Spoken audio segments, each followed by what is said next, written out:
Gongsun Jiuniang, it is said, after the failure of the July 7th incident, the people who were killed due to their involvement in the case were most numerous in the counties of Liang and Qixia.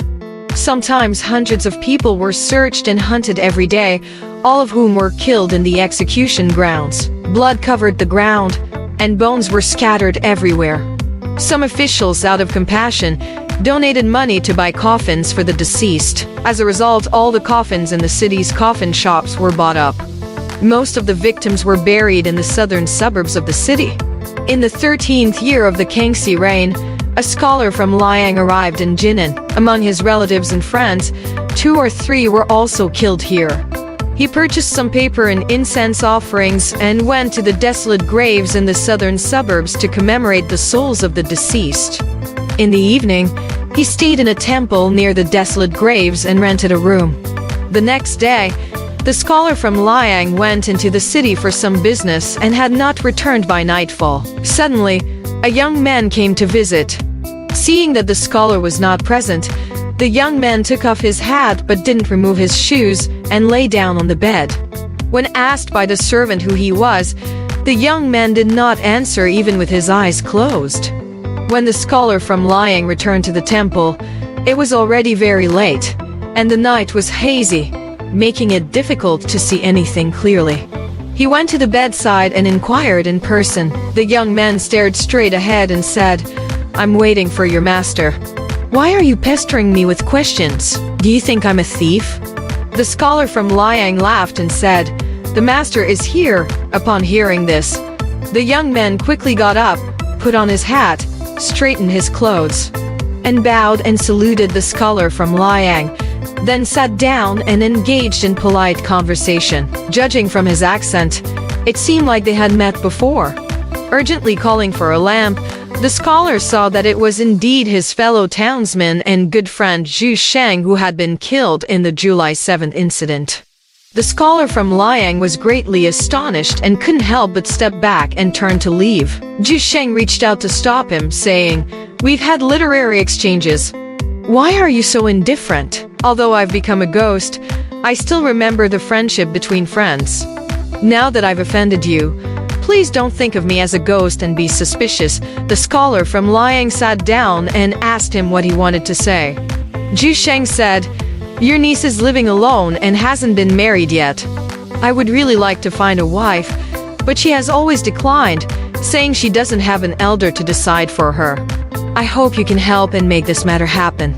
In fact, the scholar from Liang did have a niece. She lost her mother at a young age and was fostered in the scholar's home. At the age of 15, she returned to her own father and was later captured by the soldiers and brought to Jinan.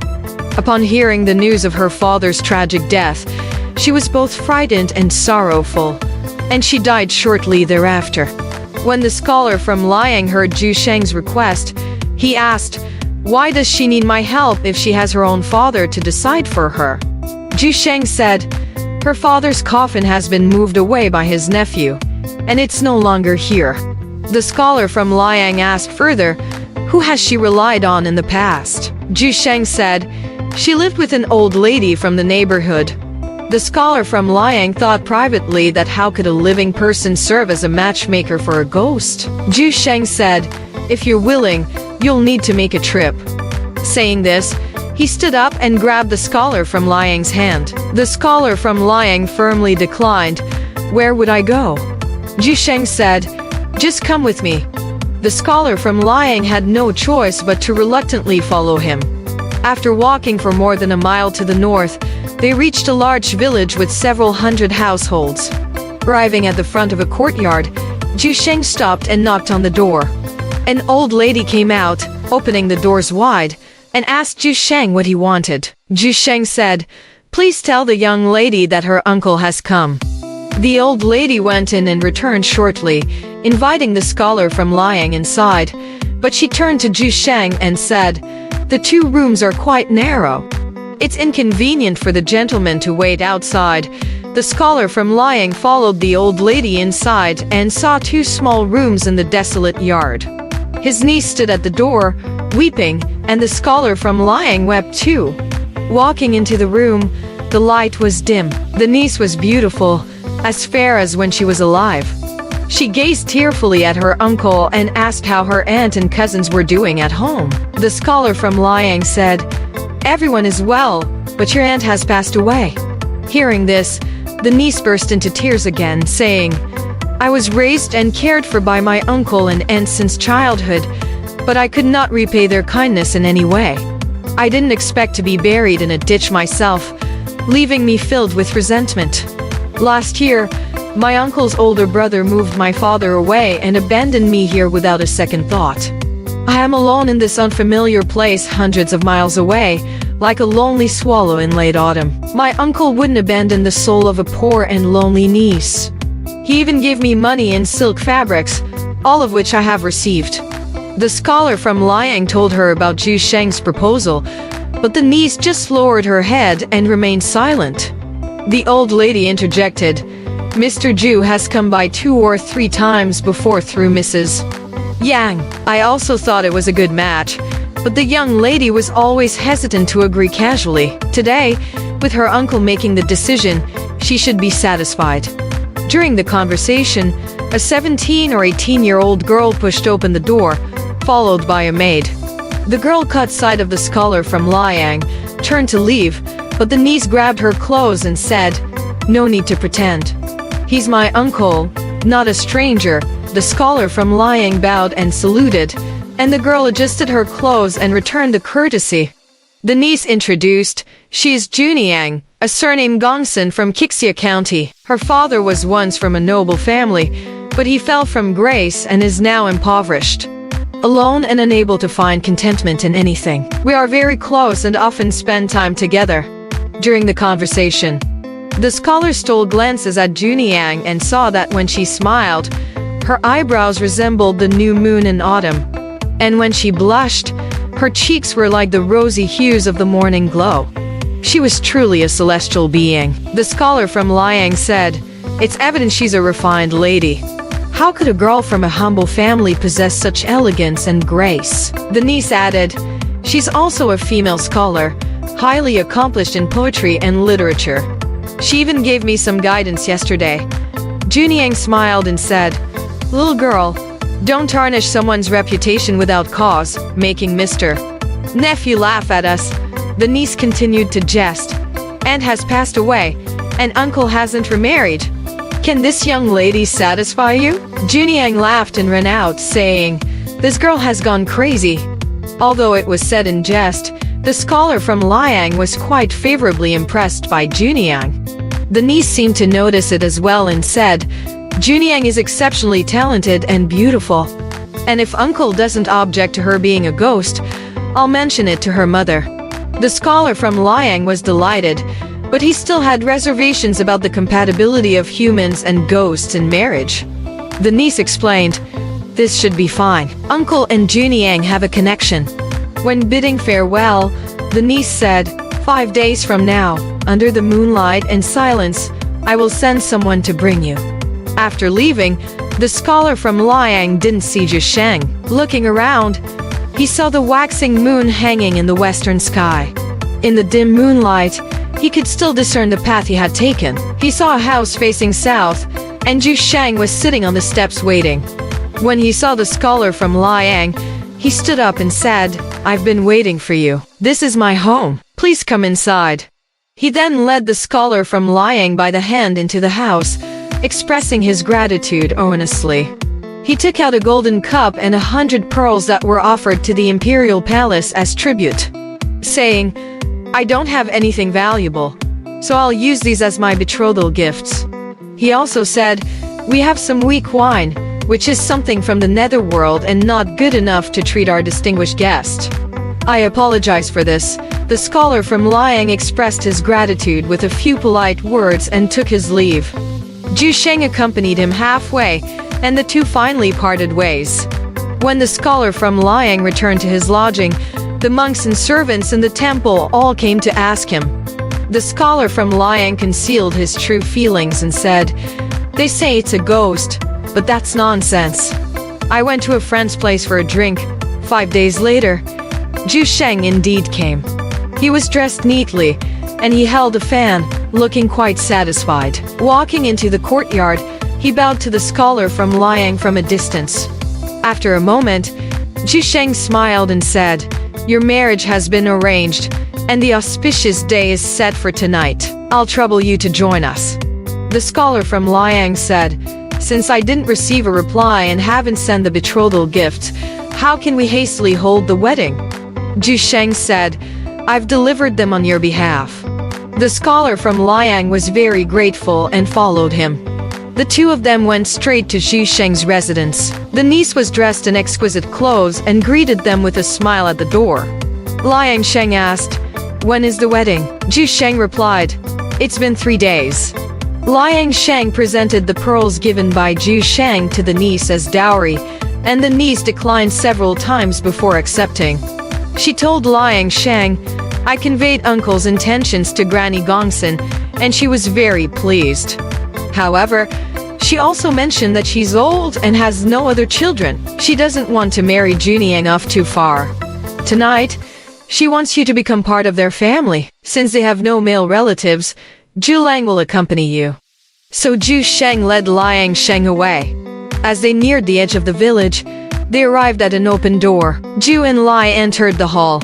After a while, they were informed, "Madam is here." They saw two maids helping an elderly lady up the steps. Liaozhai wanted to bow and pay his respects, but Madame Gongsun said, "I am already aged and feeble. It wouldn't be appropriate for you to do so. Let's skip the formalities." She instructed the servants to set up a lavish banquet. Huaisheng also had additional food and wine prepared for Liaozhai. The dishes displayed on the banquet table were no different from those in the mortal world. However, the host only poured and drank for himself, never urging the guest. After a while, the banquet was over, and Huaisheng took his leave. A young maidservant guided Liaozhai out. Entering the bridal chamber, they saw the room illuminated by red candles, and Jiuniang, dressed in splendid attire, waiting with anticipation. When the two met, their bond deepened, and their affection grew stronger, expressing the most intimate feelings of the mortal world. Initially, when Jiuniang and her mother were captured, they were destined to be transported to the capital city. However, upon reaching Jinan, Jiuniang's mother couldn't bear the torment of their situation and died. In her grief and anger, Jiuniang also took her own life. As Jiuniang and Liaozhai talked about their past on the pillow, they wept, unable to sleep. They composed quatrains. In former days, robes turned to dust. Regrets of past lives, karma unjust. 10 years of moonlight in the maple trees. Tonight, we meet in the spring of painted chambers. Amidst the white poplars, wind and rain surround my lonely grave. Who could imagine the terrace above turning into clouds? Suddenly opening the box woven with gold thread. The blood-stained old silk skirt is still there. As dawn approached, Jiuniang urged Liaozhai, "You should leave now and be careful not to alert the servants." From then on, Liaozhai came before dark and left as soon as the day broke. Their love deepened. One night, Liaozhai asked Jiuniang, "What is the name of this village?" Jiuniang replied, "It's called Lakexia Village. Because many newly deceased souls from Liang and Kixia counties are buried here, it was given this name." Hearing this, Liaozhai sighed deeply. Jiuniang sadly said, "As a wandering soul thousands of miles away, adrift in an unfathomable abyss, the mother and daughter endured hardships alone. Speaking of it is truly heartbreaking. I hope you can remember the kindness of our marriage, gather my bones, and relocate them to your family's ancestral burial site, so that I too will have a place of rest after 100 years. Then, I can pass away without resentment." Liaozhai agreed. Jiuniang said, "Humans and ghosts are not on the same path. It's not suitable for you to linger here for long." She handed Liaozhai a pair of silk stockings as a gift and tearfully urged him to depart. Liaozhai left with a heavy heart, feeling melancholic, lost, and hesitant to return. Passing by Huaisheng's house, he knocked on the door. Huaisheng came out barefoot, welcoming Liaozhai. The niece also woke up, her hair disheveled, and asked in surprise what was happening. After a while of sorrowful conversation, Liaozhai relayed Jiuniang's words. Hearing them, the niece said, "Even if N didn't say this, I've been pondering this matter day and night. This place is in the mortal world.